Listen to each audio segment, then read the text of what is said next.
Su Hong has a system which makes his learning speed absurd. It takes him 1 second to learn C-rank martial arts, 2 seconds for master, 3 seconds for perfect SSS rank techniques. A spar was going on between two students. One punch landed hard, and the one on the receiving end sucked in a breath, complaining that it hurt like hell. He laughed it off, saying Su Hong's Vajra fist had clearly improved again, and wondered out loud if he'd already stepped into the micro level. Su Hong stayed calm and said he'd only broken through to micro level 2 days ago. In this world, martial arts were divided into ranks: basic, proficient, micro level, mastered, and perfect. Reaching micro level already put someone ahead of most peers. The other student couldn't help admiring him, saying that just based on Vajra fist alone, no one else in their class could compare. He asked if Su Hong was done resting so they could continue practicing. But the pain from that single punch was still lingering, and he had no intention of taking another hit. Calling Su Hong a cultivation maniac, he waved him off and said he was heading home to eat. Before leaving, he politely bade Teacher Lee goodbye. Teacher Lee reminded him to straighten his clothes before going. Then he turned to Su Hong and finally caught him, asking why he still hadn't paid the 30,000 registration fee for the martial arts department. Applications were closing next month. Su Hong hesitated and asked if he could be given a few more days. Teacher Lee sighed, saying he understood the family situation, but rules were rules and there was nothing he could do. After everyone else left, Su Hong stayed behind, continuing to practice alone. No matter how many times he repeated his forms, one thought kept circling in his mind: the 30,000 registration fee. His memories drifted back. When he was 3,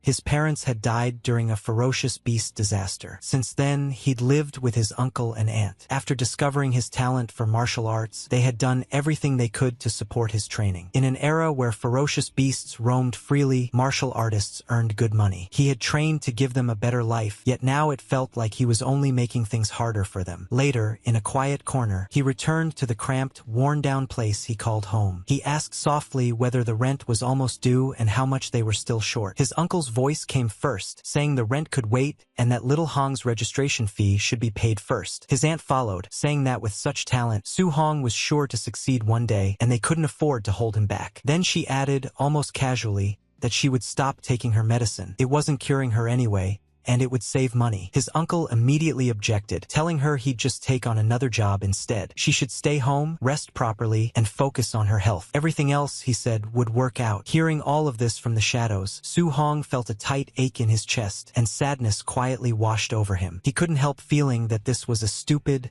messed up world. It had twisted his life into something he could barely recognize. Everywhere he looked, people were greedy. If someone simply wanted to register for something they were talented at, they still had to pay money for it. Money he had no talent for earning. If he really had been good at making money, he probably wouldn't have had talent for martial arts at all. The more he thought about it, the crazier the world felt. Pushing those thoughts aside, he opened the door and called out that he was back. His aunt, who treated him like her own son, immediately fussed over him, asking why he'd practiced so late again and telling him he must be exhausted. Su Hong tried to take over the chores, telling her he'd handle it, but she waved him off, saying it was nothing and that he should go rest, so he wouldn't be tired the next day. His uncle backed her up, telling him to listen and go rest quickly. Su Hong returned to his room, but sleep refused to come. He lay there, wide awake, his thoughts running in circles. His uncle and aunt had already sacrificed so much for him. He couldn't keep letting that happen. This time, he would solve his own problem. For a martial artist to earn tens of thousands in just a few days, there was only one place that came to mind. The very next day, a loud announcement echoed through the streets. Audience friends were welcomed to the Martial Apprentice Arena Challenge, where only victory or defeat mattered, regardless of life or death. It was the underground martial arena. The announcer's voice rose as he introduced the ring defender for the day, someone called Mr. Minotaur. If he could win 4 matches in a row, he'd walk away with 60,000 in prize money. If not, he'd get nothing. The crowd was told to watch closely. The audience immediately erupted in whispers. No one recognized him. Some guessed he was a rookie. Others scoffed, saying a newcomer jumping straight into the arena challenge was basically courting death. Off to the side, the announcer leaned over and told the kid to show some passion and heat up the atmosphere. Minotaur looked confused and asked how he was supposed to do that. The announcer sighed and told him to provoke the crowd, curse a little. This was exactly why rookies were such a headache. Realization dawned on Minotaur. Letting out a roar, he shouted that below the level of a martial artist, he was invincible, calling on all weaklings to come and fight him. The crowd exploded at once. Some cursed him for being absurdly arrogant, while others laughed and praised the guts. The atmosphere instantly boiled over. Someone in the crowd sneered that this guy wouldn't even know how he died later. That only lit the fuse. Cheers erupted from every direction. Some people shouted that it was good, others yelled for blood, and a few just cursed at the so-called Minotaur at the top of their lungs. With the atmosphere boiling over, the announcer declared that the match had officially begun. Behind the Minotaur mask, Su Hong stayed calm. He could clearly feel the heavy killing intent unique to the underground arena. Still, this was the fastest way to gather enough tuition money. As long as he could win a few rounds with his Vajra fist, it would be worth it. His first opponent stepped forward, calling him an arrogant brat and saying he'd play with him a little. Su Hong barely paid attention, his eyes calmly sizing the man up. The opponent's momentum was strong, but his footing was unstable. From the look of it, winning wouldn't be difficult. Seeing him space out, the opponent cursed and charged straight in with a punch. Su Hong sidestepped it cleanly, then casually swung his other hand. The strike landed square on the man's jaw, sending him flying straight back to where he'd come from. Next, the announcer instantly lost her composure. She was already starting to love this masked fighter, even joking to herself that she might want to ask him out someday. Laughing into the mic, she shouted that Minotaur had taken his first win. The crowd exploded with excited shouts and cheers. A second challenger stepped up, scoffing that the last one had just been unlucky, but things would be different this time. Su Hong simply replied with a casual please, while calmly judging his opponent. Based on his build, the guy's strength should be decent,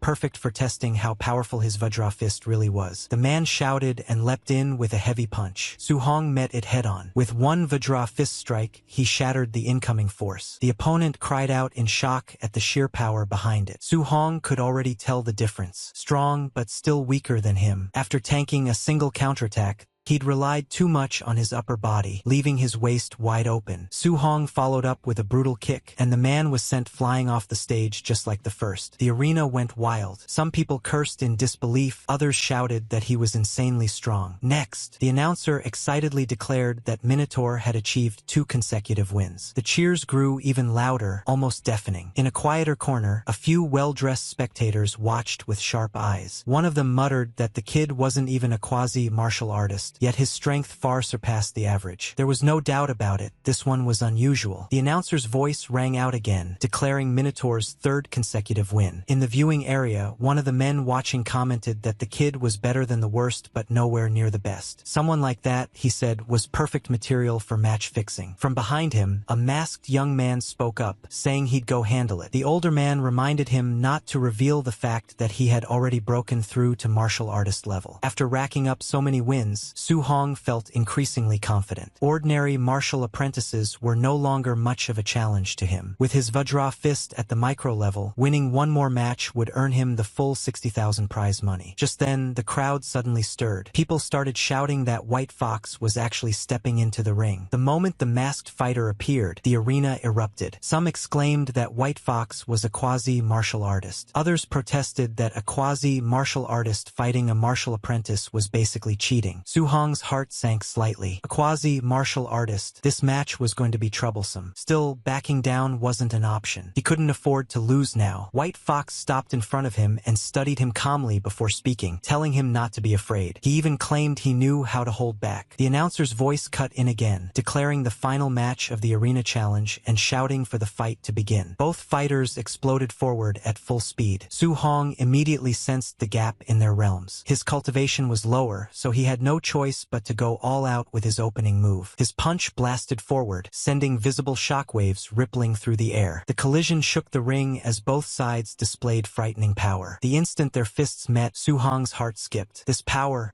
something was wrong. His opponent wasn't a quasi-martial artist at all. He was a true martial artist who had deliberately suppressed his vitality. A surge of tension washed over Su Hong. He'd never expected a monster like this to appear out of nowhere. White Fox took a sharp breath and launched another attack, unleashing the Thunder Rush Fist. One strike followed another in rapid succession, each blow heavier than the last. Under the relentless assault, Su Hong was forced back, pain spreading through his body. So this was the strength of a real martial martial artist. The crowd was stunned. Someone recognized the technique, shouting that it was the 3 Echo Thunder Rush Fist. No one had expected to see such a move here, and the surprise alone was worth the price of admission. Others shook their heads, saying the Minotaur was finished. To them, the outcome was already obvious. Yet White Fox showed no intention of stopping, his attacks continuing one after another, pressing the advantage without mercy. After a while, White Fox clearly started getting bored. He told Minotaur that only defending was pointless and urged him to fight back, saying he wanted to see what kind of strength he really had. For now, Minotaur could do nothing but block. Even through his defenses,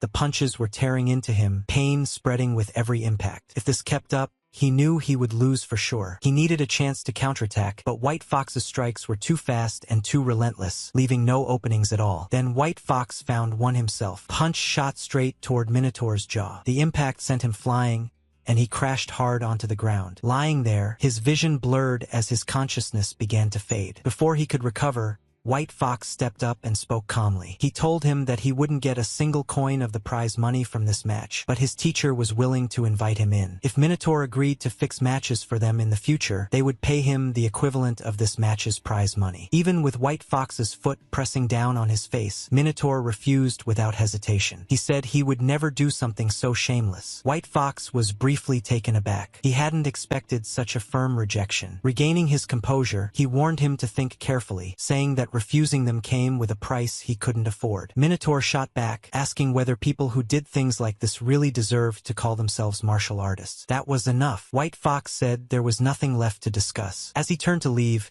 he coldly added that since Minotaur wouldn't cooperate, he had no choice but to cripple him, so he could only dream about being a martial artist in the future. As White Fox moved to strike his leg, those words echoed in Minotaur's mind, sharp and piercing: become a martial artist. A surge of instinct kicked in. He twisted away at the last moment, narrowly avoiding the blow. He couldn't afford to be crippled. Forcing himself back up, Minotaur re-entered the fight. White Fox stared in surprise as Minotaur steadied himself, eyes burning. He couldn't fall here. Not here. Something snapped inside him, and a second wind surged through his battered body. White Fox couldn't hide his shock. He'd clearly landed a Thunder Rush Fist earlier, yet somehow this guy was still standing. Yet in his heart, Su Hong remained painfully clear-headed. He wanted to become a martial artist. He couldn't allow the sacrifices his uncle and aunt had made over all these years to be wasted. He wanted to give them a good life. But did that really mean he had to abandon everything a martial artist was supposed to stand for? The answer came almost instantly. No, that kind of future was something he would never accept. At that very moment, something strange happened. A translucent status window suddenly appeared right in front of his eyes. Cold, emotionless words floated on it, asking what he was willing to sacrifice for his future and for his faith. Su Hong didn't hesitate. His eyes burned with fierce resolve as he answered, without the slightest doubt, that he was willing to give up everything. The notification asked again whether he was truly willing to pay the price. Minotaur answered the same way as before,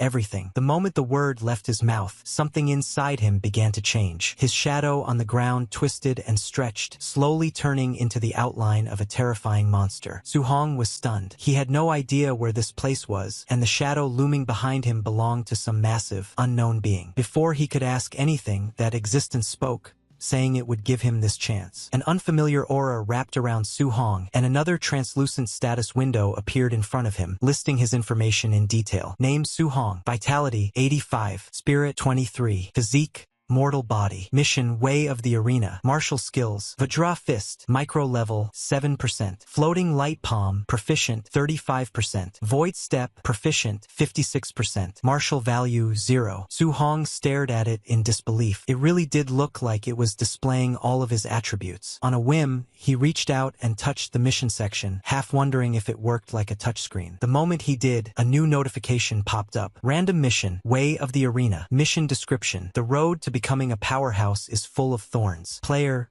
please polish your martial arts here and deal with White Fox waiting in the outside world. Objectives: hone your martial arts, raise Vajra Fist to the mastered level, and raise Floating Light Palm and Void Step to the micro level. Mission reward: Beginner's Guide. Current progress, Vajra Fist, micro level. Note, completing this mission will unlock the Beginner's Guide. Beginner's Guide? Before he could think further, a fist suddenly shot straight toward his face. Su Hong instinctively ducked. When he looked up, he froze. Standing in front of him was someone who looked exactly like him. The clone moved with perfect form, using Vajra Fist with a level of subtlety that far surpassed his own. Every movement was standard and precise, like something straight out of a textbook. With such a flawless example right in front of him, there was no way he could let the opportunity slip. As he exchanged blows with the clone, a realization struck him. This wasn't just a fight, it was a demonstration. Midway through the exchange, he noticed something else. His Vajra Fist proficiency had jumped. It had been 7% before, but now it had already reached 10. The improvement was shockingly fast. So this was it. This place allowed him to rapidly upgrade his martial skills. He kept fighting, learning, and adjusting with every clash. His proficiency climbed higher and higher,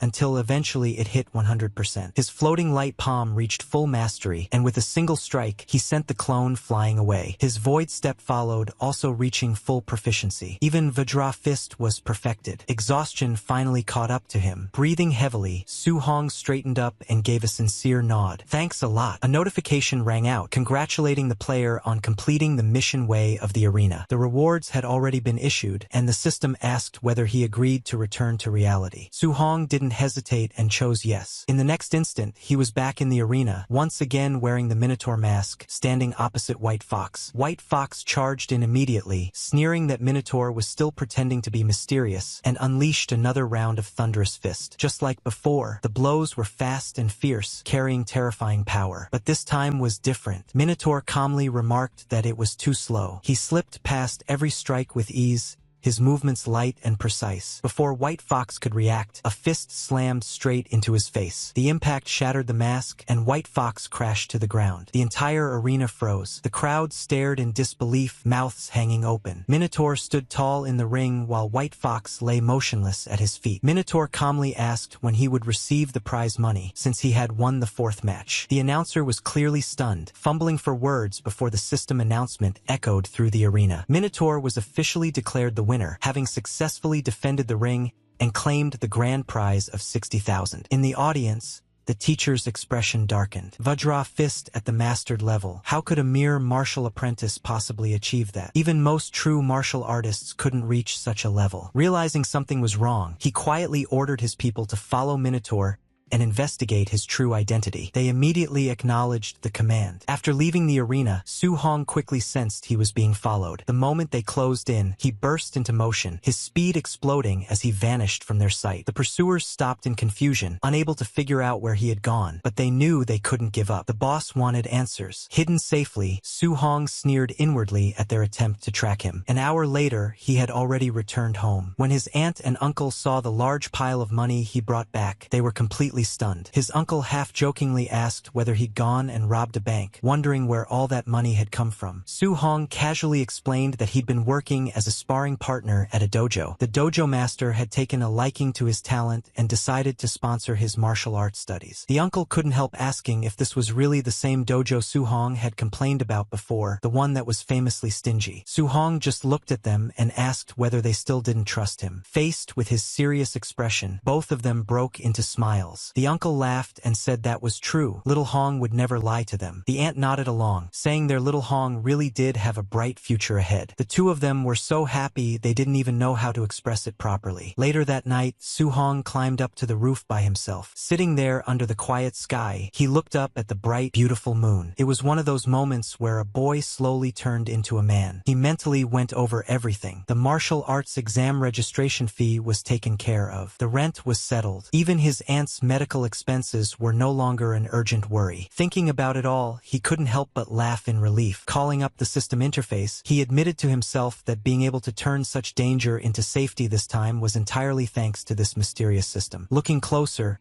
he noticed that aside from his martial skill levels, his other stats hadn't changed much. His gaze lingered on one thing in particular: martial value. So this was what it was used for. A new notification appeared, stating that he had defeated a higher-level opponent and gained 57 martial value points. Martial value could be used to increase vitality and martial skills, but it warned him to use it carefully. Su-hong decided to try it right away. The moment he added points to his vitality, a scorching surge of energy exploded inside his body, like flames roaring through his veins. He quickly checked the numbers. His vitality had reached 90. That was already the level of a quasi-martial artist. Without hesitation, he chose to pour all the remaining martial value into vitality. The number kept climbing, and with every increase, his physical strength grew more obvious. His body felt lighter, stronger, and far more alive than before. Under the moonlight, Su-hong clenched his fists, feeling the changes settle in. This was only the beginning. After calming down a bit, Su-hong muttered to himself that it wasn't just his physical strength that had improved. Even the wounds covering his body were almost completely healed, and his entire body felt brimming with endless power. With energy to spare, he felt an urge to properly test his current strength. He leapt across the rooftops, moving lightly, and soon thought of a good place to go. The school's drill ground had a combat power tester. That would do. Not long after, he arrived at Star City No. 1 High School's outdoor drill ground. The place was quiet, and a lone Tier 1 combat power tester sat there in the darkness. Gathering his blazing vitality, Su-hong rolled his shoulders and decided to hold back, planning to use only 70% of his strength. When his fist struck the machine, the impact rang out sharply. For a split second, his heart jumped at how heavy the punch felt. Then he realized something was wrong. The tester sparked and went dead. He stared at it, stunned, and immediately started worrying. The quality of this thing was way too poor. Would they make him pay for it? Deciding it was best not to stick around, he turned to leave. Just then, a voice sounded from behind, asking who was making so much noise in the middle of the night. Su-hong didn't wait to find out. He bolted. Soon after,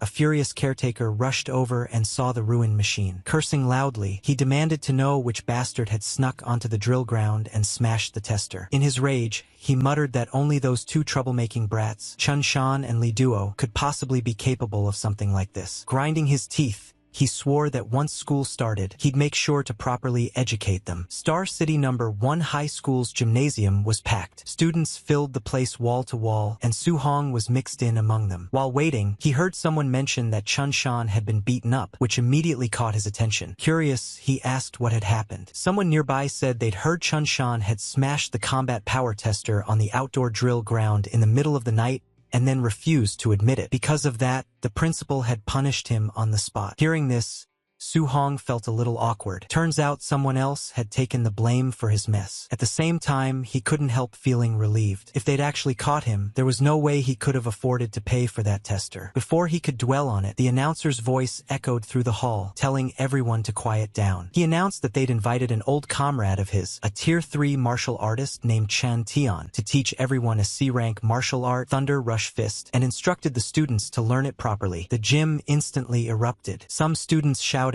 that it was their first time seeing a Tier 3 martial artist in person. Others exclaimed that C-rank martial arts taught at outside dojos usually cost hundreds of thousands just in tuition. But the moment Su-hong heard the name, his eyes lit up. Thunder Rush Fist. That was the same martial art White Fox had used in the underground arena. One punch producing the impact of 3. Its power was undeniable. Outside, even the registration fee to learn something like this would cost a fortune. There was no way he was letting this opportunity slip. Chun Tian didn't waste time on chatter. He told the students he would demonstrate the technique 10 times from beginning to end, and how much they learned would depend entirely on themselves. Then he stepped forward, adjusted his stance, and began. With a shout of Thunder Rush Fist, his punch shot out. The momentum was fierce and overbearing, the sound of thunder rolling through the gym. He explained as he demonstrated, at the basic level, a punch produced 1 thunderclap. At the proficient level, 3 sounds. At micro level, 5. At the mastered level, 7 sounds, which was his current realm. As he finished the demonstration, 7 consecutive thunderous sounds echoed out, leaving the air vibrating. After expending so much aura, Chun Tian paused to regulate his breathing. He then then added that at the perfect realm, one could strike out 9 thunder sounds. Still, he told them not to aim too high. If they could even grasp the basics today, that alone would already be good enough. After a short pause, Chun Tian announced that he would begin the second demonstration and told everyone to try following along. The gym quickly filled with students shouting awkward battle cries as they copied his movements as best they could. Hours passed in the blink of an eye. One by one, students began to collapse from exhaustion. Some complained that they couldn't grasp it at all. Others groaned about being completely drained. A few stubborn ones kept practicing, asking if anyone had figured out the trick, even though their bodies were clearly begging for mercy. One of Su Hong's friends wiped his sweat and sighed, saying that C-rank martial arts were just too difficult to learn. As he looked around, he suddenly realized Su Hong was nowhere to be seen. For a moment,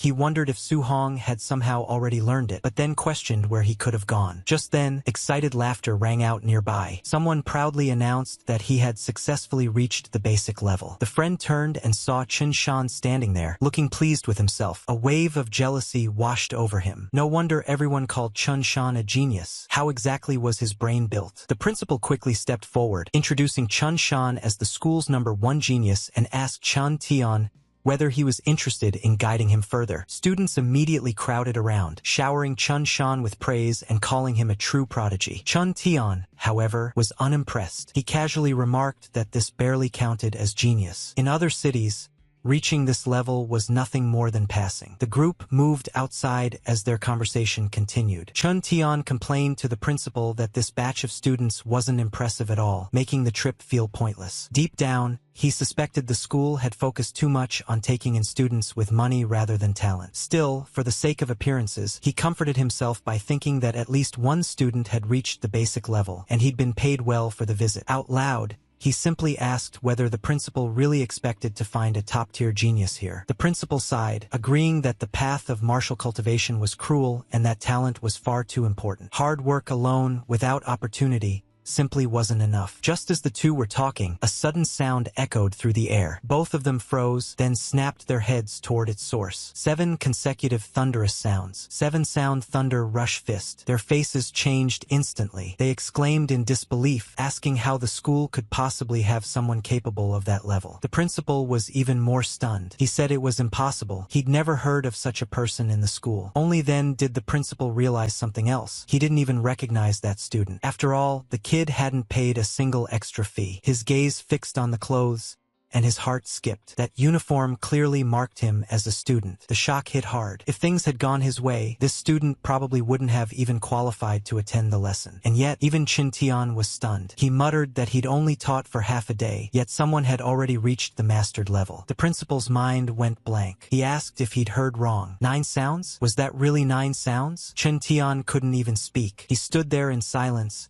emotions surging so hard he felt like crying. The principal wasn't much better off. He'd never imagined that someone without money could possess such terrifying talent. Seeing Chun Tian frozen in place, the principal asked what was wrong with him. Chun Tian finally exhaled and said he understood now. Everything suddenly made sense. Without another word, he adjusted his stance and threw out a thunder rush fist of his own. The air exploded. 8 thunderous sounds rang out. The principal nearly jumped. 8 sounds? Chun Tian had broken through? Chun Tian stared at his own fist, excitement flashing across his face. He said that seeing that thunder rush fist just now had given him the inspiration he'd been missing all these years. Without it, he might never have broken through in this lifetime. But then reality hit. This was not the time to celebrate. Chun Tian urgently told the principal to hurry and find that student. The principal snapped out of it and actually started running. Unfortunately, by the time they reached the spot, the person was already gone. As for Su Hong, he'd already achieved what he came for. While moving away, he reflected that cultivating a C-rank martial art was far more exhausting than the D-rank Vajra fist. His thunder rush fist had already reached the perfect realm. Now the next step was figuring out how to earn more martial value points and push through to become a true martial artist as soon as possible. A life and death fight like the underground arena wasn't an option every time. If he could gain martial value through normal sparring, That would be much better. Not long after, he arrived at his workplace, the Raising Thunder Dojo. This was the place. Inside, students were training as usual. When they saw him, someone asked why he'd shown up today. Su-hong casually replied that there wasn't much going on and he'd just come by to practice. Just then, a loud thud echoed across the hall. A student was sent crashing to the ground. Standing over him, another guy sneered, saying that if someone dared claim his teacher taught poorly, they should first admit their own lack of comprehension instead of making excuses. Su-hong glanced over and asked what was going on over there. Someone nearby explained that Su-hong hadn't been around much lately, so he wouldn't know what was going on. That student's teacher was a newly arrived instructor.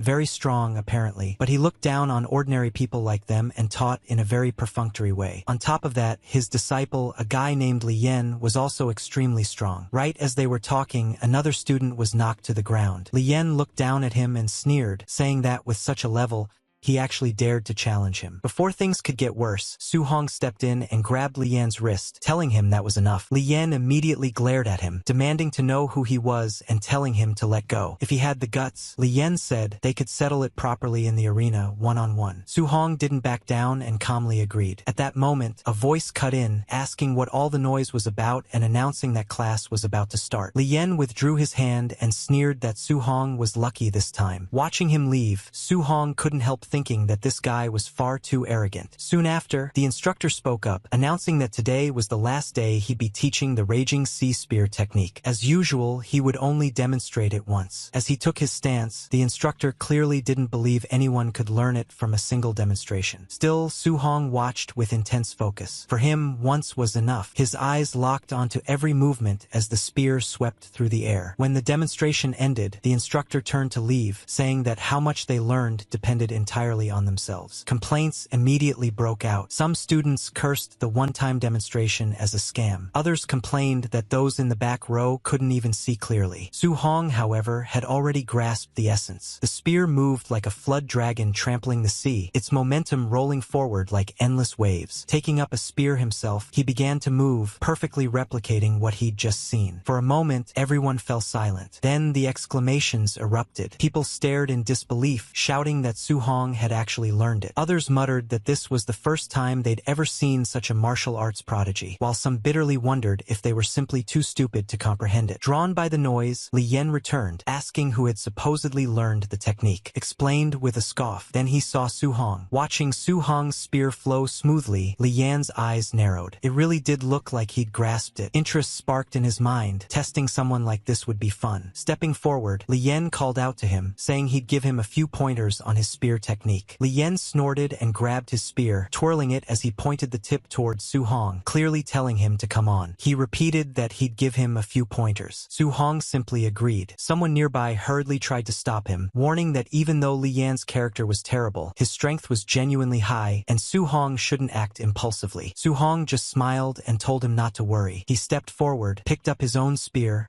and settled into position. Facing Li Yan, he politely said that he looked forward to being enlightened. That single sentence completely set Li Yan off. He snapped that Su-hong was being arrogant and immediately declared that he'd show him the Raging Sea Spear technique at the micro level. Su-hong remained calm. As he moved his spear, he quietly adjusted his control, deliberately suppressing it in his mind. Proficient level. He had no intention of revealing everything. He only wanted the guy in front of him to clearly understand just how ridiculous he was being. The moment Su-hong's spear moved, Li Yan froze. That flow, that momentum, it was unmistakable. Proficient level Raging Sea Spear technique. But no matter how hard he tried, reality refused to change. As the Raging Sea Spear technique reached the proficient level, Su-hong's movements flowed like surging tides. The moment he executed the form, the opponent froze in disbelief. He couldn't believe what he was seeing. A mere martial apprentice, someone who wasn't even a true martial artist yet, had actually cultivated the Raging Sea Spear technique to the proficient level. That was something even many seasoned practitioners couldn't achieve. Yet the scene in front of him was undeniably real. A system notification flashed before Su-hong's eyes. Defeated a higher level opponent. Martial value plus 35. So it really worked. Ordinary sparring could also grant martial value. That meant he didn't need to risk his life constantly. He could steadily grow stronger through proper combat. Meanwhile, the opponent's mind was in complete chaos. Impossible, absolutely impossible. I've trained for years, yet he reached this level in such a short time? Then what was the point of all my effort? The disbelief crushed him. Before things could escalate further, Su Hong calmly withdrew his spear and said, "That's enough." At that moment, the instructor arrived. Seeing the situation, he immediately stepped in and reprimanded the disciple. When the young man tried to protest, the instructor's expression turned cold, and he slapped him across the face without hesitation. "If you can't even face your own failure," he scolded, "what kind of martial artist do you think you are?" Many onlookers felt a strange sense of satisfaction at the sight. The disciple had always been arrogant, and seeing him humbled felt almost refreshing. Still, the instructor's gaze soon shifted to Su Hong, filled with disbelief. He had only demonstrated the technique once, yet this boy had already reached proficiency. Even the so-called geniuses of the imperial capital couldn't achieve something like that. "Your talent is frightening," the instructor said slowly. "This boy may be arrogant, but meeting someone like you is also a form of fortune for him." He then cupped his hands slightly toward Su Hong. "Little brother, my disciple's behavior reflects my failure to teach properly. Please forgive us." Su Hong was momentarily stunned. He hadn't expected the man to change his attitude so quickly. This guy switches faces faster than flipping a page,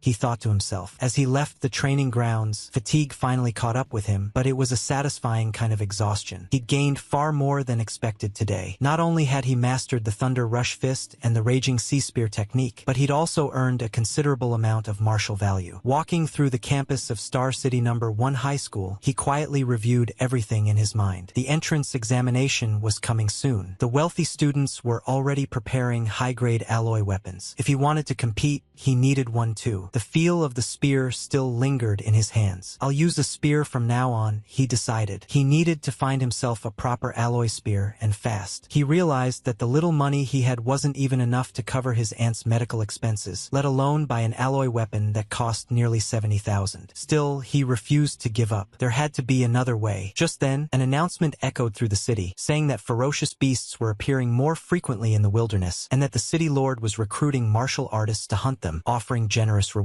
Hearing this, Su Hong immediately understood. This was the opportunity he had been waiting for. Later, when he returned home, his aunt was still busy as always. She told him he shouldn't be working so hard, reminding him that he had already given them money not long ago. His uncle, however, said that as long as he could still work, he wouldn't rely on Su Hong, insisting on earning what he could himself. When Su Hong came in, they greeted him warmly. He told them to rest and let him handle things, saying that he could make money now. His uncle laughed and said that although it sounded nice, he couldn't just sit idle. He would still earn a little for daily expenses. His aunt smiled as well, saying they needed to save as much as possible so Su Hong could focus on cultivating in the future. Hearing all this, Su Hong felt a tight ache in his chest. His uncle and aunt had lived frugally for so long that unless he could truly earn enough for them to live without worry, they would never stop pushing themselves. That night, standing on the rooftop, he opened his status panel again. He knew the wilderness was dangerous, and if he wanted to go there safely, he needed more strength. He decided to invest everything he had into improving himself. As he poured his remaining martial value into vitality, a powerful sensation surged through his body. His blood roared, his muscles tightened, and his aura grew denser and more oppressive with every increase. The number continued to rise until it finally stopped at 95.2. Standing there beneath the night sky, Su Hong could feel the power coursing through him. His presence alone now carried the faint pressure of a ferocious beast ready to be unleashed. Su Hong silently noted that his vitality had reached 95.2, just one small step away from truly becoming a martial artist. 2 days later, late at night, he lay on the floor of the training hall, completely exhausted. Every part of his body ached, but his eyes were bright. His martial skills had all reached completion. Thunder Rush Fist, Raging Sea Spear, Vajra Fist, and Floating Light Palm, all perfected. He let out a long breath, thinking that he had finally done it. 2 full days of non-stop cultivation had paid off. Now it was time to move on. The next morning, he set out for the Star City Martial Artist Base. When he arrived, he couldn't help but pause in amazement. Even though he'd seen this place countless times on the news, standing here in person felt completely different. Martial artists were everywhere, filling the streets with a powerful presence. As he walked forward, his eyes swept over the large public notice board. Non-ranked ferocious beast,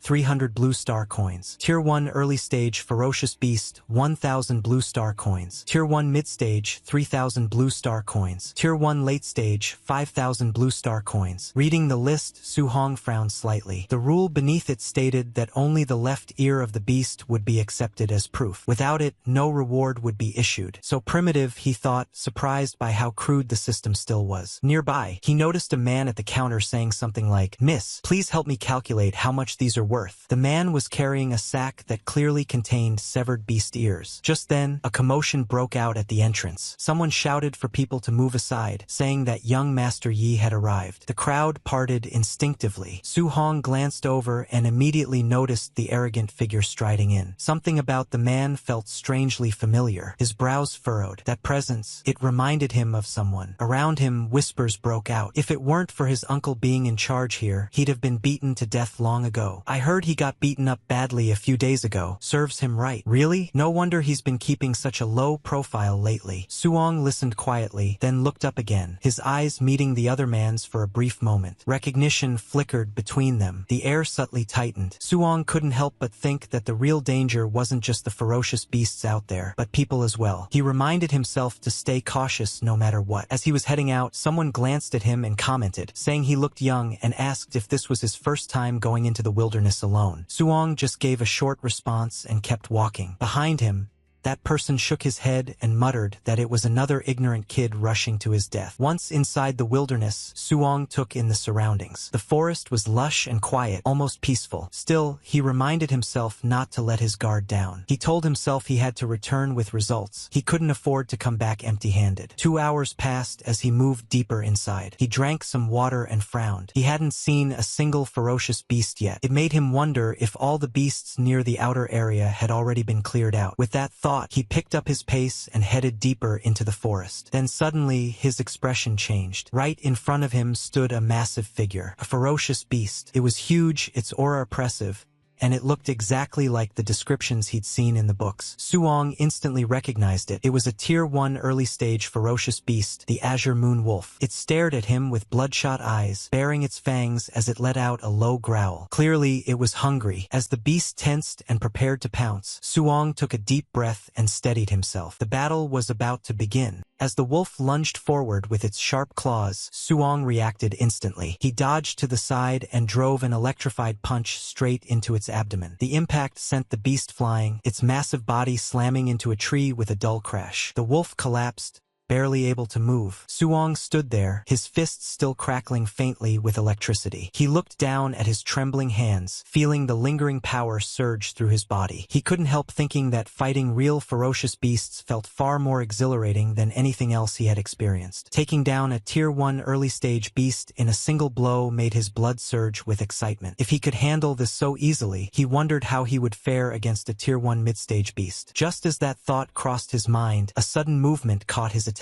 From the shadows behind him, a massive figure emerged. A low, menacing growl rolled through the forest as a huge silhouette stepped into view. It was another beast, far larger, far more dangerous. A Tier 1 mid-stage ferocious beast, a raging black bear. The bear charged, clearly believing it had found easy prey. But before it could land its attack, a blur of motion struck it head-on. A powerful, lightning-infused blow slammed into its body, sending it crashing to the ground. Suong stood where he was, calm and steady. It was his punch that had felled the beast. He exhaled slowly, realizing just how much his strength had grown. With his current power, as long as he didn't encounter a Tier 2 ferocious beast, he wouldn't be in much danger. That meant another reward secured, 3,000 in bounty. As that thought crossed his mind, a system notification appeared, informing him that his accumulated martial value was now sufficient to break through and become a martial artist. Su Hong's heart raced. He was finally at the threshold. But before he could celebrate, a terrifying roar echoed through the forest, far more oppressive than anything he'd felt before. The pressure alone made his skin prickle. His expression changed instantly. He turned toward the source of the sound, eyes narrowing. Whatever had made that roar was far stronger than anything he had faced so far. Curiosity and caution battled in his mind, but in the end, curiosity won. He moved carefully toward the source. Soon,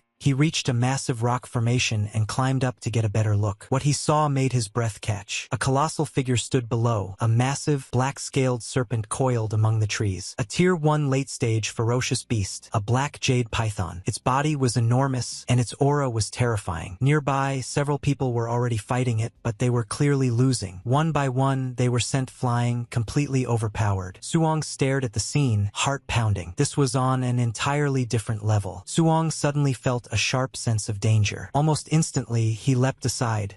And it was the right call. The massive beast struck where he had just been standing, its spiked tail slamming down with terrifying force. But the creature clearly wasn't satisfied. It hated that its prey had escaped. Suong barely had time to land before he had to leap again, narrowly avoiding another sweeping strike. Even so, the sheer speed of the attack still grazed him, sending a jolt through his body. He realized just how fast this creature truly was. As he steadied himself, he noticed someone else nearby, already badly injured and unable to move. Pushing aside his own pain, Suong grabbed the fallen person's weapon. He muttered that he'd borrow it for a moment and turned back toward the beast. The massive python reared up, jaws opening wide as it prepared to strike again. Suong barely avoided the attack, rolling away just in time. As he regained his footing, his thoughts raced. A Tier 1 late-stage ferocious beast normally required several martial artists working together to take down. Yet he had already reached the point where he could fight one head-on. He realized this was because all of his martial skills had reached the perfected state. Using his perfected void step, he darted around the battlefield, dodging the beast's attacks with blinding speed. Then he launched a counterattack,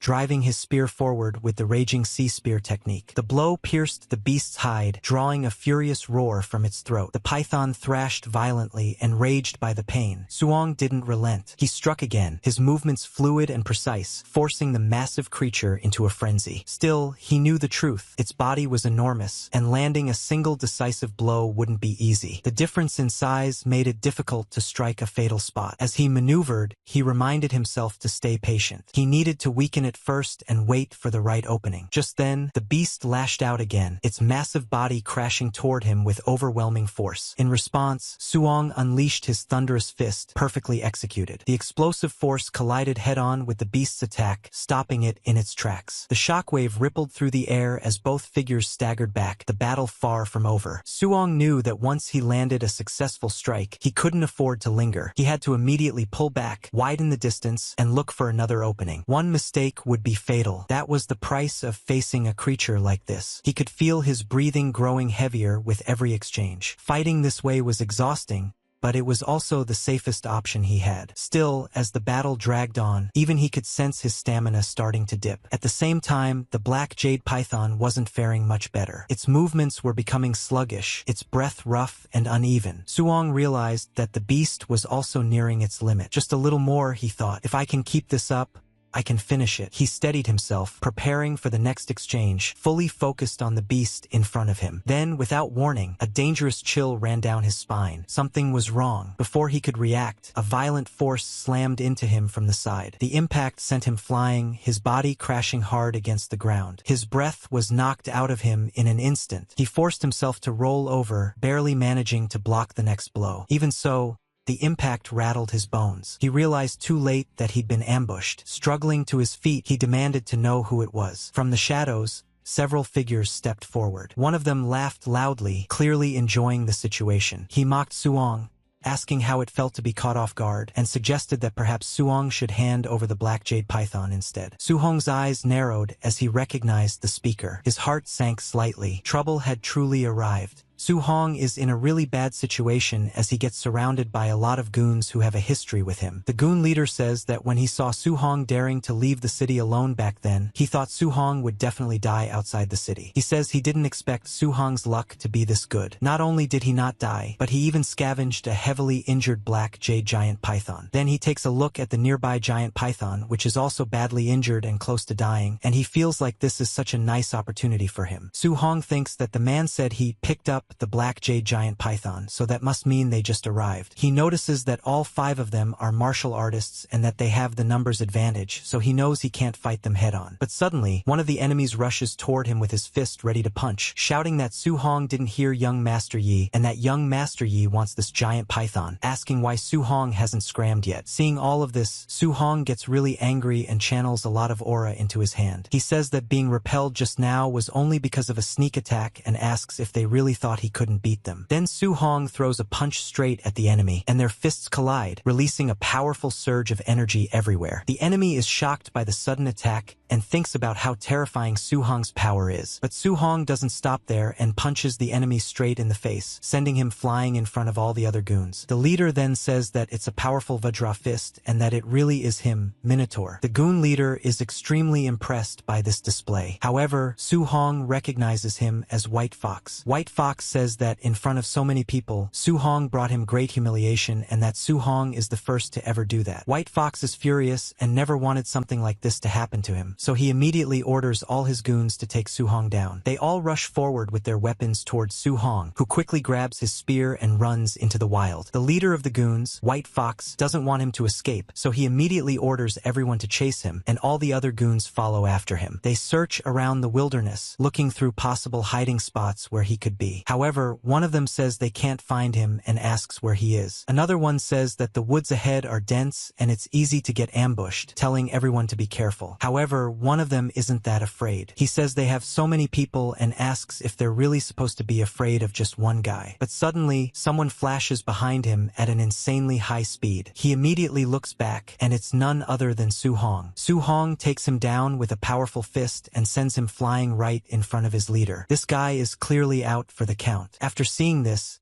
the leader wonders how Su Hong can be so fast. White Fox can't believe what's happening, and after witnessing such intensity, everyone else quickly forms a circle. None of them want to be the next one to take that terrifying punch. One of them says it's the Thunder Rush Fist, the 9 Echoes Thunder Rush Fist. Another says that even Tier 3 martial artists can't train the Thunder Rush Fist to the perfect realm. White Fox gets even more frustrated and tells them to shut up, thinking to himself that perfect Vajra Fist and perfect Thunder Rush Fist shouldn't be possible. He is already terrified. However, he would be even more terrified if he knew that Su Hong is hiding in a tree, watching all of them. To Su Hong, they look like little rats running around while a cat hunts them. Su Hong thinks that if he hadn't just finished grappling with the giant python and consumed too much vitality, he could have crushed them head-on. He then throws his spear, thinking that for now he can only look for opportunities to defeat them one by one. The spear lands nearby, scaring all of them. The goons are shocked, and as they look toward the spear, Su Hong suddenly grabs one of them and attacks. After the instant strike, he disappears back into hiding. The remaining goons are now completely terrified. It feels like even if they stick together, there's no way they can survive against him. This guy is far too intense and powerful. The remaining goons say to young Master Yi that the kid is too strong and that they should leave quickly. However, the leader can't accept this. He doesn't want to run and wants to show his power instead. Even though he's scared inside, he pretends not to care. White Fox says that running is a joke and that he must kill Su Hong today. However, Su Hong is rushing all around them at an extremely fast speed. They can't do anything and can barely even see him. Then suddenly, while they are talking, Su Hong rushes past them. As the leader of the goons, White Fox starts to say something about this guy, but another goon gets grabbed instantly and slammed straight into the ground. Su Hong then rushes back into hiding. After seeing this, White Fox's fear and frustration keep increasing as he thinks that only a few days have passed, yet this kid has become so much stronger and that it feels unreal. Then Su Hong rushes past just behind him. White Fox immediately turns back but sees nothing there. He curses and says there's no way Su Hong could grab him. But the moment he turns again, Su Hong appears behind him, thinking that it's finally his turn. White Fox reacts instantly, turns again, and says not to think he's been beaten. As he gathers his magic aura, he strikes and says it's the void-breaking finger. Su Hong immediately dodges and moves ahead. The tree behind him isn't so lucky, though,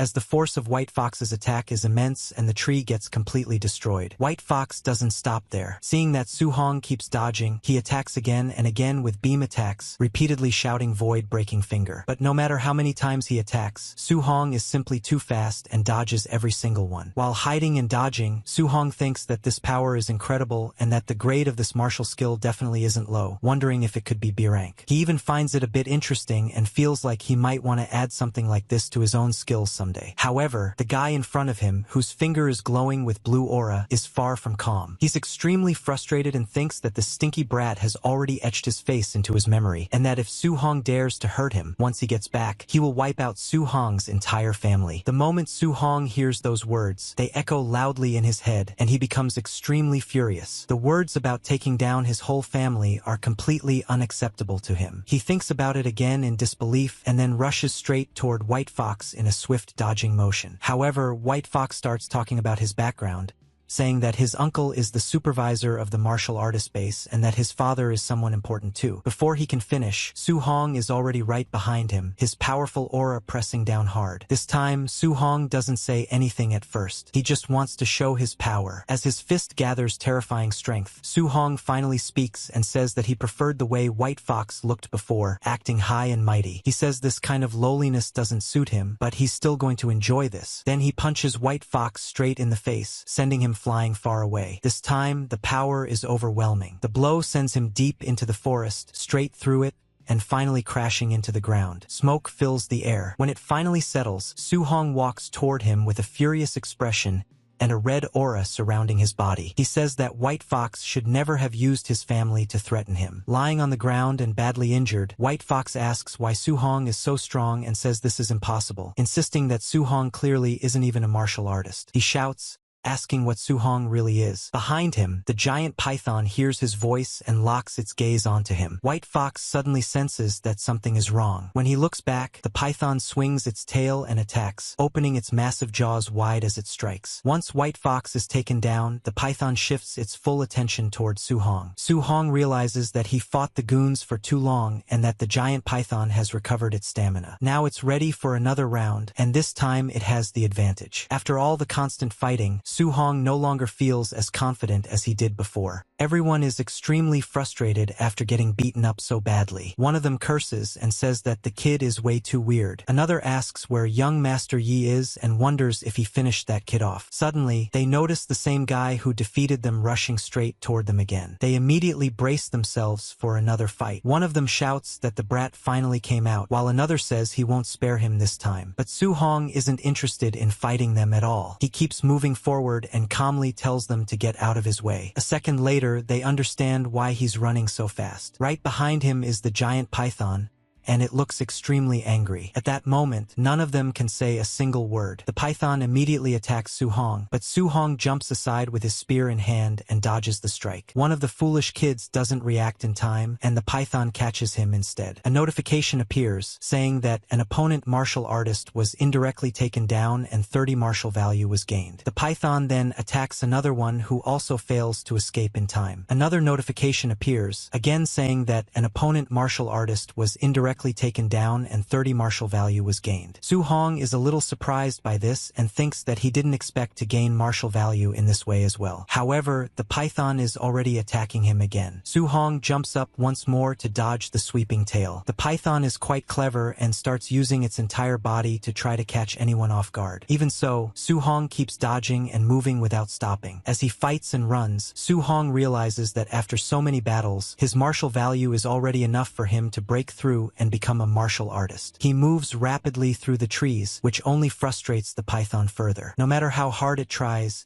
it just can't catch him. While running, Su Hong keeps thinking that it would be perfect if he could find a safe place to break through. Then, as he moves forward, he suddenly spots something ahead, a small cave. It's exactly the kind of place he was hoping for, somewhere he could stay safe from the python's attacks and focus on increasing his own power. As he spots the cave, he says it's perfect and immediately heads toward it. The python is still right behind him, and just as it's about to strike again, Su Hong jumps straight into the cave. The python follows and tries to force its way in, but its massive body gets stuck at the entrance. All it can do now is roar in frustration while Su Hong calmly looks at his system. He checks his stats and sees his name, Su Hong, with vitality at 96, spirit at 23, physique listed as mortal body at 3%, and his martial skills all at the perfect level, including Raging Sea Spear Technique, Thunder Rush Fist, Vajra Fist, Floating Light Palm, and Void Step. His martial value is at 504. He immediately starts tapping the system non-stop, telling himself to go faster and faster. He wants to gain as much power as possible in the shortest time. He focuses on vitality, tapping again and again, feeling it surge through his body. He thinks that his whole body feels burning hot, like magma is flowing through his veins instead of blood. Soon, his vitality reaches 100. Even the python seems to sense that something terrifying is happening. At that moment, a notification appears saying he has broken through to Tier 1 martial artist. Su Hong thinks that he has finally become a real martial artist. He clenches his fist as aura surges through his body, looks at the python, and says that now it's his turn. The python feels genuine fear and tries to pull back, wanting to escape. But Su Hong doesn't give it the chance. He gathers his strength and throws an extremely powerful punch. The python,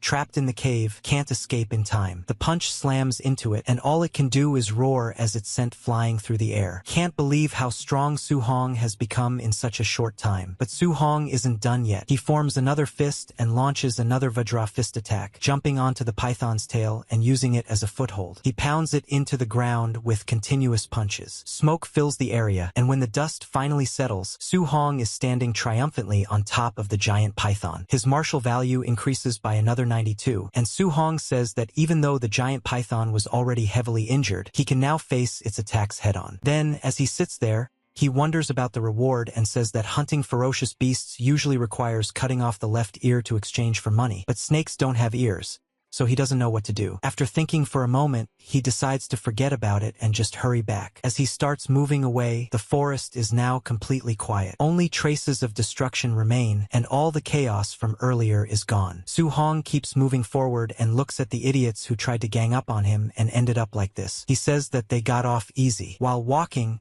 he thinks about whether he can find that high-level martial technique the other guy used. Soon, he notices something and says it's the void-breaking finger. He comments that this is really interesting. He decides to stay near the cave for a while, lighting a fire and sitting beside the python's body. He starts studying the technique and says that he has already memorized the entire introductory cultivation method for void-breaking finger. Next, he plans to use the system to master it quickly. As he continues practicing, a clone soon appears for him to fight. The clone immediately uses void-breaking finger again and again. While battling it, Su Hong's mastery increases rapidly, reaching 51%, then 63%, 77%, and 93%. Soon after, void-breaking finger enters the basic realm and starts charging from 1%. However, Su Hong is clearly exhausted. He keeps coughing and says that, as expected of a B-rank martial skill, even learning it to the basic realm puts tremendous pressure on his body. The technique's guidance tells him to go find a monster to test its power. 3 days later, Su Hong faces a massive roaring monster, a huge bear. Using void-breaking finger, he fights it head-on and eventually takes it down. After the battle, Su Hong says that he has finally reached the perfect realm. He adds that this power is truly worthy of a B-rank martial skill. A notification appears, stating that void-breaking finger has been mastered and reached the perfect level. Su Hong then says it's time to go back. At the martial artist base, a large crowd has gathered. One person exclaims in shock at a total of 230,000. Another says that the Thunder Squad is incredibly fierce for killing so many ferocious beasts. Someone else says that this single harvest matches several months of hard work. Yet another comments that it's amazing there isn't a single non-ranked ferocious beast, that all of them are tier 1, and that there are even a few high-stage ones. Then the receptionist looks up in shock and announces the results, saying there are 72 tier 1 initial stage ferocious beasts, 83 middle stage ones, 17 high stage ones, and a total reward of 406,000 blue star coins. Su Hong thinks that he might have taken down too many and that it's far too conspicuous. He feels that if he had known, he should have hunted fewer beasts. He can only hope this doesn't bring too much trouble his way. Everyone around completely loses their minds, going crazy over the numbers. Suddenly, people begin moving forward as Su Hong walks ahead. Some start shouting that the base has been attacked and wonder how that's even possible when there are so many high-level martial artists stationed there. The loud commotion soon reveals someone's arrival. First, a pair of hands comes into view,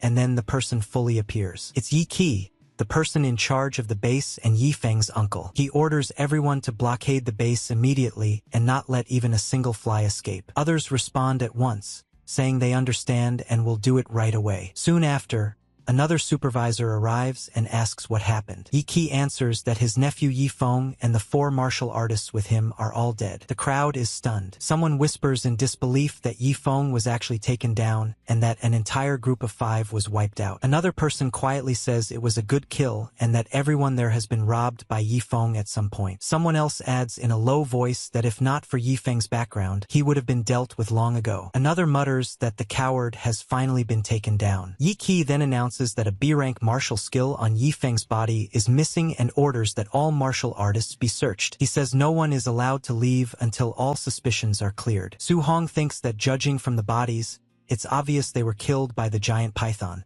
so it shouldn't be traced back to him. But as the search continues and more people are checked, he starts to feel uneasy. He wonders if they might actually be targeting him, especially when he notices people glancing at him and whispering among themselves. Suddenly, Yi Qi walks straight towards Su Hong with his men. He speaks politely on the surface, saying he heard Su Hong killed ferocious beasts worth over 400,000 all by himself and praising his impressive skills. However, despite the calm words, the red aura surrounding Yi Qi makes it clear that he's in a very bad mood. It feels like he might have already sensed something. Su Hong remains calm on the outside, though. He knows he's much stronger now, and in his heart, he even wonders if he could take this man down if things truly turn bad. The father of that moron speaks up and says that he heard Su Hong took down ferocious beasts worth 400,000 credits all by himself and calls it pretty impressive. However, the woman beside him immediately questions it. She says Su Hong looks like nothing more than a rank 1 early stage at best and asks how he could possibly kill that many beasts. She accuses him of scavenging young master Ye's pack and orders them to search him immediately. The moment she says this, 2 bulky men with fire gathering in their hands start walking towards Su Hong. One of them warns him not to resist, or things will get ugly. In the next instant, though, one of them suddenly feels a spear pointed straight at his head. He asks what Su Hong thinks he's doing. Su Hong calmly says it's nothing and keeps the spear steady. The man is shocked and realizes he couldn't even track how fast Su Hong drew that spear. Su Hong then states that he is a student of Star City High No. 1 and asks if they really want to search him. Hearing this, the man's father hesitates. He thinks about how the principal of No. 1 is famously protective of his students and not someone to offend lightly. At the same time, Su Hong is still highly suspicious. If the kid truly hunted all those beasts, then he's a genius. But if they're wrong and offend him, it won't be worth the trouble. He places a hand on one of the men, signals them to stop, and steps forward. He explains that his nephew was attacked and their family's secret technique was stolen, so he must find the culprit. He says he hopes Su Hong will cooperate. Su Hong responds that he only hopes they aren't accusing the wrong person. The man then offers 10,000 credits as compensation for the search and asks if that's acceptable. Su Hong counters with 30,000, thinking to himself that Yifeng was killed by the giant python and that as long as they don't find the technique, they can't pin anything on him. The man agrees and accepts the deal. Su Hong opens his arms and allows the search. As they check him, the woman goes through his bag. During the process, Su Hong tells them to search carefully because he doesn't want any false accusations hanging over him. When the search is finished, the men report that there's nothing there. The man nods and orders them to give Su Hong the 30,000 credits and let him go. Su Hong thinks to himself that it's a good thing he cleaned everything up or he would have been in serious trouble today. The man then turns to the others and tells them to keep searching, saying that no one is allowed to leave until all suspicions are cleared. As Su Hong walks away, he thinks about his next steps. He plans to go shower and change, then head to the Martial Artist Association to register for the assessment. He knows he needs to get his hands on a guidance technique as soon as possible. Then, at the Martial Artist Base's underground hotel, Su Hong checks his system and says that he has 534 martial points and didn't expect it to be that much. He says he's been so focused on training the world-shattering finger and hunting beasts these past few days that he never got the chance to use them. The status shows his name is Su Hong, Vitality at 103+, Spirit at 23+, Physique at Mortal Frame 6%+, and martial arts including Void-Shattering Finger, Raging Sea Spear Technique, Thunderclap Fist, Vajra Fist, Floating Light Palm, and Void Step, all at perfection. His martial points stand at 534. Looking at everything, Su Hong thinks that rank 1 early stage requires 100 vitality, while rank 1 mid stage needs 200 vitality. He calculates that if he dumps all his martial points into vitality, he can increase it by 53.4, leaving him only about 40 points short of mid stage. But he also realizes he hasn't upgraded spirit or mortal frame yet and wonders what effects they might have. He looks again and notes that his spirit is 23 and his mortal frame is at 6%. He thinks that he has plenty of martial points anyway, so he might as well see what happens. He starts upgrading his spirit, watching it rise by 0.1 again and again. After the upgrade, he says he doesn't really feel any different after raising his spirit. Next, he begins increasing his mortal frame by 0.1 repeatedly. This time, he immediately feels the change and says the strength increase is obvious, deciding to add some more. Soon, his martial points drop to 0. He then says that's enough for mortal frame and decides to put 200 martial points into vitality. After doing that, his physique shows mortal frame at 36.1%. He then says he'll dump the rest into spirit. As he does, a huge surge of red aura erupts around him, and he says it feels like he has an endless supply of power welling up inside. After a while, his body gradually returns to normal. He lets out a breath and says he's glad he's back to normal because he wouldn't know how to explain it to people if he stayed stuck in that muscle-bound form. 1 hour later, at the Star City Martial Artist Association, a large complex surrounded by many tall buildings, Su-hong arrives and says he's there for the martial artist assessment. At the reception, the woman tells him that's fine and says a staff member will take him there shortly. Then, as a staff member leads him along, the staff member says that Su-hong is quite young and asks if this is his first time taking the assessment. He explains that to pass as a rank 1 martial artist, vitality needs to be at least 100 and combat power has to be over 1000, and then wishes him good luck. Su-hong thanks him. Nearby, a few people start commenting quietly. One says that the kid came alone and doesn't even have a master with him. Another says he's probably just here to test the waters because of his age. Suddenly, Su-hong notices the crowd getting noisy. People are clamoring as a voice announces that Panjia has vitality 102 and combat power 992, and that he failed the assessment. The guy curses and says he was so close.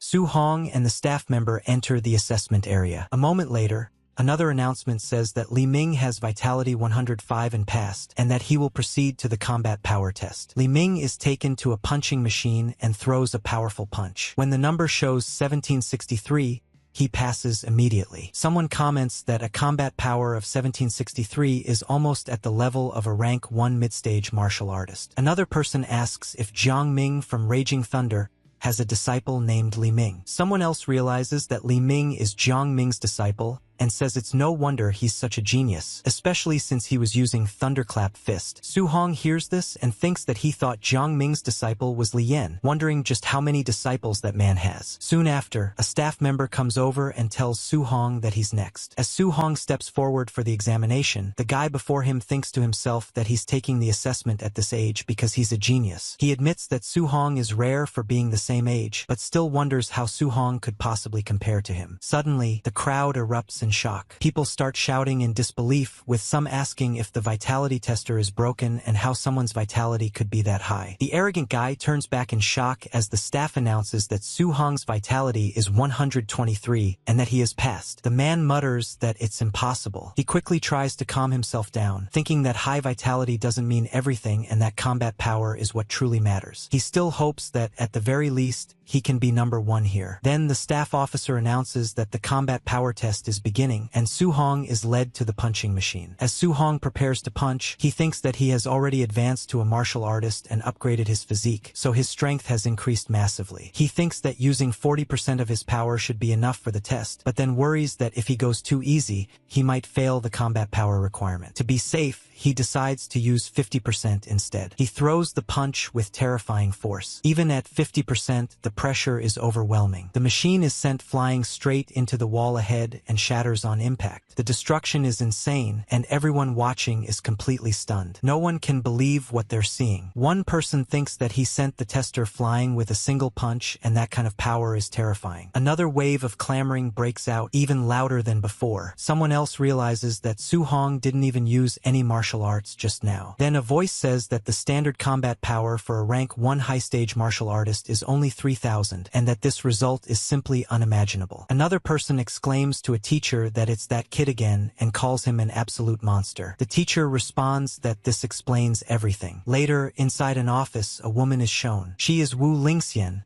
the president of the Star City Martial Arts Association. She complains that the neighboring Yang City branch has produced another genius and brags about it every day. She wonders what they're so proud of and complains that if Star City doesn't produce a few geniuses soon, she's going to lose her job. Suddenly, a man rushes into her office shouting that a monster has appeared in the martial artist assessment. Because he's yelling so loudly, Wu Lingxian turns around and glares at him, clearly startled. The man quickly explains that it's a rank 1 early-stage martial artist who sent the tester flying using nothing but raw physical strength, and that his combat power reached 3,000. Even Wu Lingxian finds it hard to believe. Still, she realizes that this might be exactly what she needs right now. At the Martial Artist Association's Central Hall, there are people moving around everywhere. Some are talking to each other, some are standing guard, some are helping others walk, and some are just looking around. Two people are talking, and one of them says that he'll take brother Su Hong to the second floor first to register his martial artist identity, and then they'll go collect the allowance. Su Hong thanks him, but just then, another person steps in and says that Su Hong is done here and that she'll handle him personally. The man is shocked and says he can't believe it's the president and wonders why she would come in person. But this matter is important to her, and she doesn't want anything to go wrong. She looks at Su Hong and says that he must be Su Hong. She introduces herself as Wu Lingxian,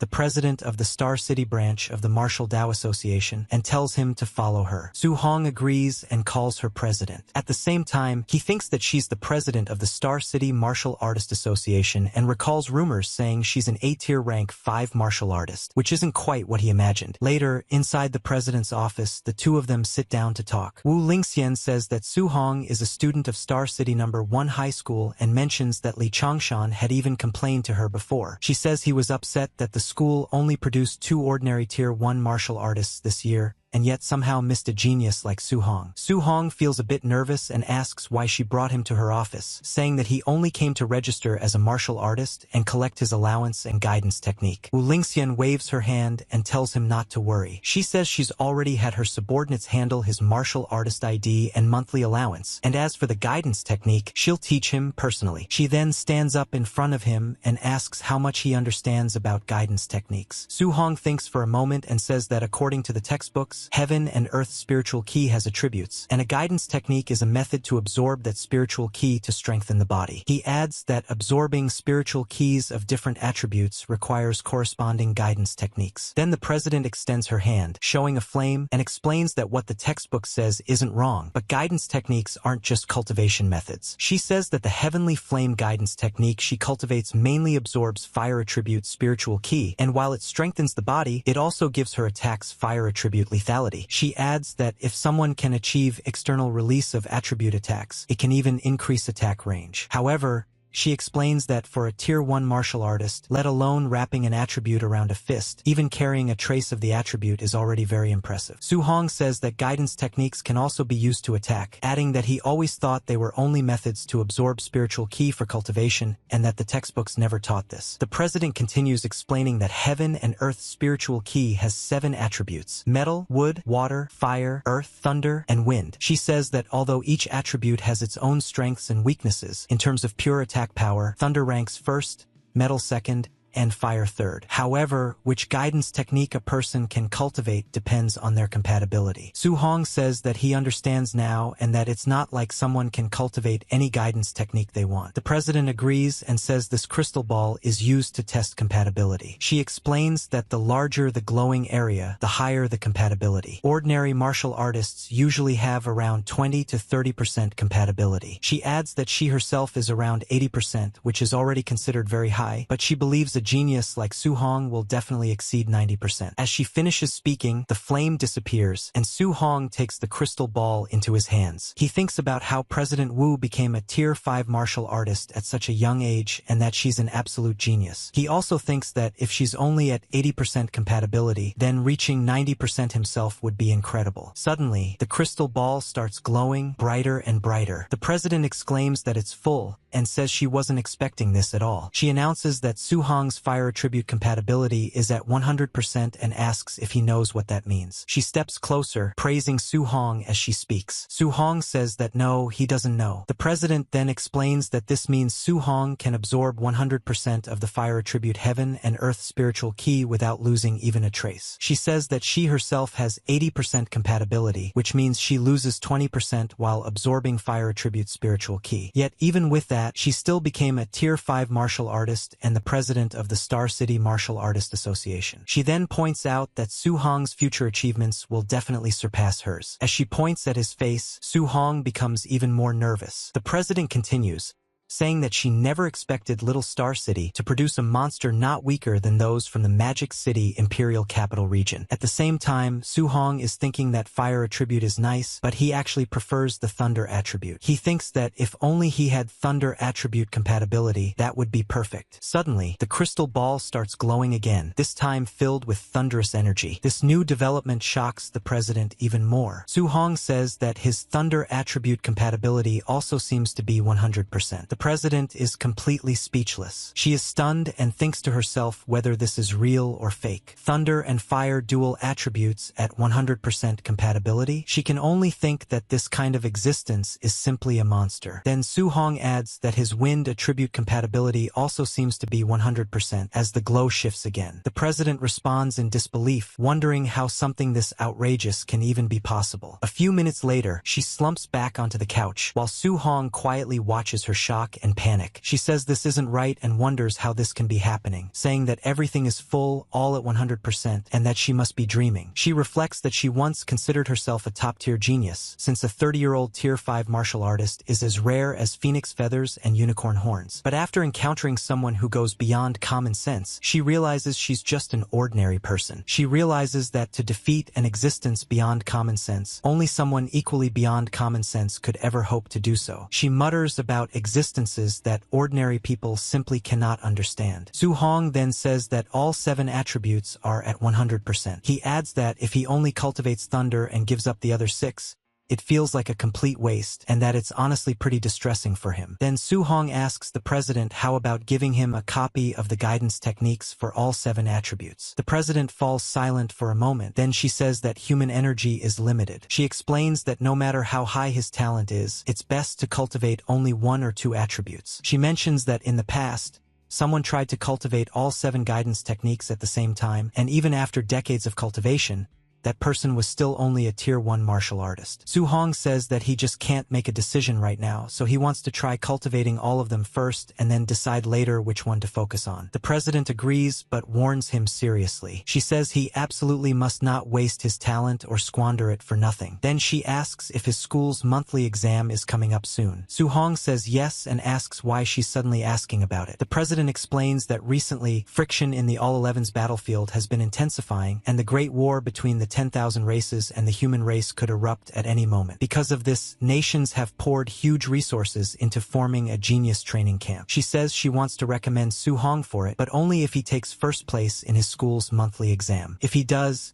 she can secure him a recommendation spot. Su-hong thinks about the War of the 10,000 Races and remembers that it happened over a decade ago. He remembers how he lost all his relatives except his uncle and aunt when he was young. He then says that he understands and that he will definitely work hard. In his heart, he promises his uncle and aunt that he will never let that kind of tragedy happen again, and that he must become strong enough to protect everyone around him. That night, back at Su-hong's home, he excitedly tells his uncle and aunt that he has become an official martial artist. He shows them his credentials. Both his uncle and aunt start crying and say that little Hong really succeeded and that this is wonderful. His aunt adds that her little Hong has truly made something of himself and is so capable. Su-hong then tells them that a Tier 1 martial artist receives a monthly allowance of 10,000, so his uncle doesn't need to work so desperately anymore. His uncle responds that little Hong is now the pillar of the family, and that he'll listen to whatever Su-hong says from now on. Su-hong silently promises himself that from this moment forward, he will hold up the entire family. Later that night, Su-hong sits down and meditates intensely. When he opens his eyes,